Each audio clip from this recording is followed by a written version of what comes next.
তাড়াতাড়ি কাজ সেরে বসলাম এসে ঘরে। অনেক কিছু বানাবো ভাবলাম আমার শিল্পকর্মে। কি জিনিস বানাবো সেটা এলো না আমার ভাবনায়। ঘড়ির দিকে তাকিয়ে দেখি পেরিয়ে গেল সময়। অনেকটা সময় হাতে পেয়েও আমি লাগাতে পারলাম না কাজে। জানি না কেন এমনটা হয় আমার মাঝে মাঝে। আর দেরি না করে তাই বসে পড়লাম কাজে। উপকরণ যা পেলাম আমার হাতের কাছে।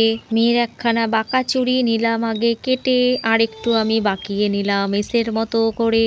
ঘরে থাকা উল দিয়েই করছি আজকের কাজ। বানাতে চাইছি আমি ছোট্ট একটি হাঁস।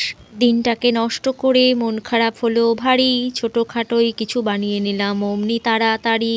গোটা দিন হলো না নষ্ট, কিছু তো আমি বানালাম। দিনের শেষে এই সান্ত্বনায় মনকে আমি দিলাম। কেমন হলো কাজখানি তোমরাই দেখে বলো। আজ আমার পাঁচালিখানা এখানে শেষ হলো।